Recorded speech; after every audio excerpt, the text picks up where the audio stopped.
What is up mga agwapo? Nagbabalik na naman si Guapito sa Aquatics at meron na naman akong dala-dala panibagong video natin pagsasamahan, panibagong content natin pag-uusapan. At for today's video mga agwapo, meron lang akong gustong i-share sa inyo. May gusto akong ibalita sa inyo and medyo excited ako kasi may bago akong alaga dito sa Guapito sa Aquatics. And masayang-masaya ako kasi first time kong magkaroon ng ganitong alaga, no? So, pakita ko sa inyo agwapo.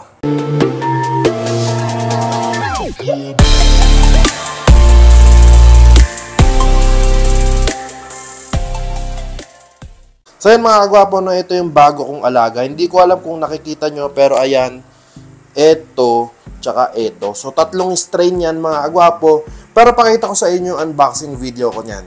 Ayan kagwapo, no, may dumating akong parcel dito, no, so isasabay ko na rin sa vlog na to. So unbox ko lang to, pakita ko din agad sa inyo, no.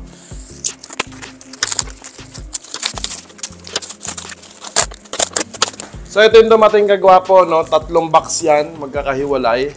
Pinagdikit-dikit lang. So isa-isahin natin, no?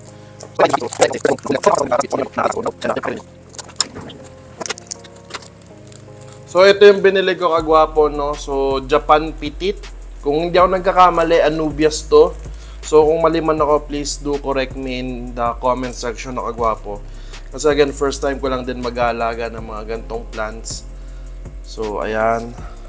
Tapos, bumili ako ng pagkadami-daming dwarf Sagittaria kasi nga nakukulangan ako sa mga nakuha kong guppy grass, no. So, meron ding freebies, no. So, thank you. No, ito ay meron ako nito nakalimutan ko pangalan.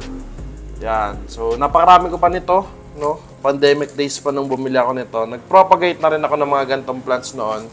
Gusto ko lang din ibalik talaga. So, inaalala ko. Bacopa Moneri, kung tama yung pagkakalala ko.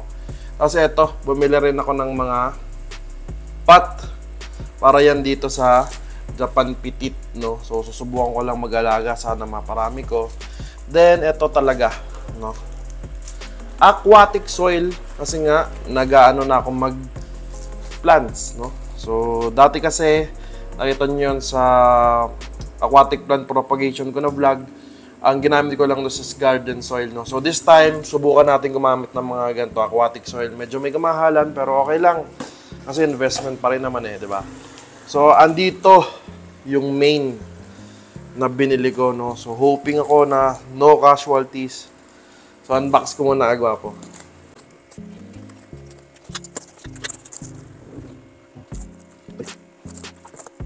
Natutuwa ako kasi ito na yan.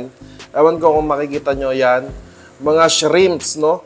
Blue Dream, no? Natutuwa ako kasi first time ko mag-alaga nito. Nagulat lang din ako kasi ang liit pala nito. Pero okay lang. Hindi ko kasi sure kung ito na talaga yung full size nito. Pero okay lang, no? Walang problema yan. Matsatsaga natin yan. So, ito. Next is, I think, Black Really, no? So, ayan. Hindi ko rin alam kung buhay pa. Yes, di pala kita. Yes, buhay pa. Ayan. Black Really, no? So, ayan siya. Next is Yellow Golden Back. Oo nga, may isang nakalutang na. Pero may buhay pa naman. Okay lang, no? So, kahit pa paano, meron pa rin. Diba? So, yan lang agwapo, no? Aquatic plants. Yan. Aquatic plants, yung mga gamit natin, yung mga ganito, tapos yung mga shrimps natin dito, di ba? Ayan, so, ayun lang mga kagwapo, no? So, sana maparami ko to, sana magamay ko yung pag-aalaga nito, di ba? So, ayun lang kagwapo. So, yun mga kagwapo, no? Nakakita nyo na yung mga bago kong alaga dito sa Guapito sa Aquatics, no? So, yun ay mga dwarf shrimp, no? Maliliit lang sila, talagang pang-alaga lang sa aquarium. So, meron akong tatlong klaseng binili. Blue Dream, Yellow Golden Back, tsaka Black Really, no? So, actually, hindi pa ako ganun ka-familiar with shrimps talaga. Kasi again, bagong-bago nga sa akin to. So, kung meron man akong masabing mali, pasensya na kayo. Kasi, again, hindi ako familiar and first time ko. And kung magkamali man ako sa mga sinasabi ko, please do correct me in the comment section. Kasi, malaking tulong din sa akin yan para, kasi knowledge din yan di ba? So, back to the topic. Nakita nyo naman, nasa indoor lang, nandito sa loob sa likod, and parang medyo hindi maganda yung lagay nila kasi may mga namatay na, kumonti na kumbaga. So, and nabasa ko rin sa internet na ang gusto nila is talagang planted tank. So, I'm planning na ilipat sila sa outdoor setup, no? So, meron akong outdoor setup, pakita ko sa inyo doon sa kabila. So, ito yung outdoor setup ko kagwapo, no? So, may mga tubs and mga batyana ako dyan. May mga floating plants like guppy grass, no? And ito yung isa pa na binili ko, no? Yung mga dwarf sagittaria. Tapos, mga silverado bluetail na guppy. So, ito naman, okay naman yung mga binili kong mga plants, no? Gumaganda naman kahit papaano. Ayun, yung mga Japan pitit natin, okay din. And sa mga guppy grass na binili ko, may nakita akong konting tawag dito, hornwort, no? So, mula sa ganyan karaming hornwort lang, plano kong paramihin yan, no? Subukan natin kung mapaparami ko yan.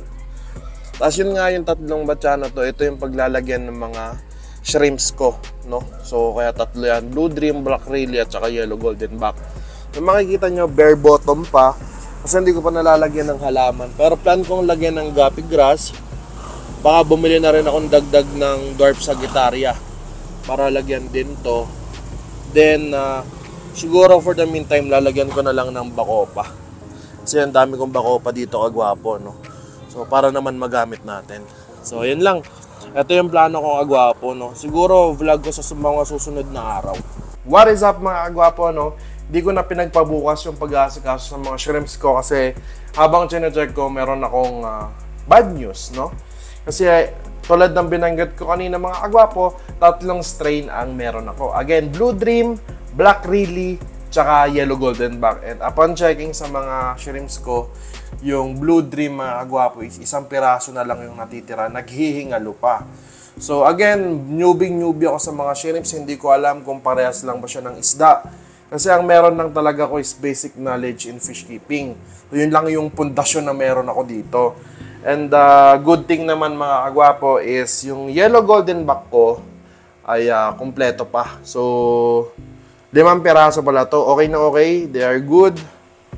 And yung Black Rayleigh 5 piraso din. Ayan. Ayaw ko kung nakikita nyo pero ayan. Yun nga sadly yung Blue Dream is 1 piraso naghihingalo pa. Hindi ko alam kung namatay ba or tumalon kasi merong napapansin ako sa mga shrimps, jumper sila, medyo tumatalon talaga. And they really like to hide in plants. So siguro dahil bare bottom yung pinaglagyan ko, walang plants, tapos wala pang hides, siguro hindi nila gusto yung ganong environment kaya medyo nagkaroon ng bad news sa mga Blue Dream na shrimps ko. Pero it's okay, it's part of the hobby. Lesson learned for me na dapat talaga meron akong idea muna bago ko pinasok ito. Pero okay lang naman talaga yon. Again, it's part of the hobby. Ngayon, ililipat ko sila sa outdoor. Yan sila. Yellow Golden Back, then Black Rayleigh. Yung mga tabs ko doon, yung mga batya is lalagyan ko ng mga floating muna for now. Mga guppy grass. Siguro naman, pwede naman yon. Then, siguro I'll buy another set of aquatic plants. No, again, hindi lang shrimps yung magiging topic natin today, kundi aquatic plants din. Kasi, sinabay ko plan ko talagang bumalik sa aquatic plants kasi sa mga hindi nakakaalam, nag-aquatic plants na ako noon way back, pandemic time. Then, medyo nahinto. Ngayon, gusto kong bumalik, then sinabay ko yung shrimps, no? So, ayan. So, acclimate ko muna to sa mga tabs nila sa labas. Then, update ko kayo siguro by tomorrow, mga agwapo.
So yun na nga mga agwapo, no, panibagong araw, panibagong clip na naman para sa vlog na ito. No? After a day of transferring my shrimps from indoor to outdoor setup, kamusta na kaya? Tara silipin natin sila doon sa labas, kagwapo. So yung mga agwapo, no, ito yung lalagyan ng yellow golden back shrimp ko. And ayan, no, kompleto pa naman sila. And may nakita ko dito, no, so ayun. Molt yan siguro, no. So I don't know kung dahil ba yan sa stress kaya nag-molt yung shrimp, or is it a good indication na magandang itong environment na to para sa kanila, kaya sila nag-molt, no. So actually dalawa yun ayun, tsaka yan, no. So hindi ko pa sure, i-double check ko pa, magre-research pa ako regarding dito, pero tingin ko naman magandang news, no. So dito naman is yung aking black rilly, no. So di ko makita kung nasan sila. Try nating halongkatin. Ayun, so may nakita na ako. So ayun sila, nagkukumpulan sila doon. Okay din naman sila. I don't see any problem. Ayan, 5 piraso. So ayun lang mga agwapo yung update natin sa araw na to. So yun mga agwapo, no, napanood nyo naman sa vlog na to is nagbalik na ako sa mga aquatic plants and nagkaroon pa ako ng panibagong alaga, which is yung mga hipon, no. So nakakatuwa lang kasi sabi ko testing lang, hindi ko akalaing magugustuhan ko yung paghihipon.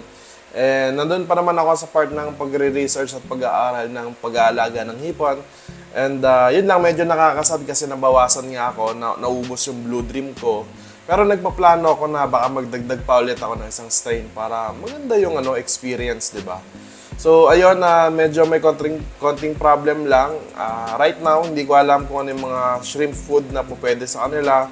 Kasi ang pakain ko lang sa kanila mga agwapo ay spirulina tablet, tsaka yung mga fish food lang. No? So, and I think hindi yon sapat para sa kanila.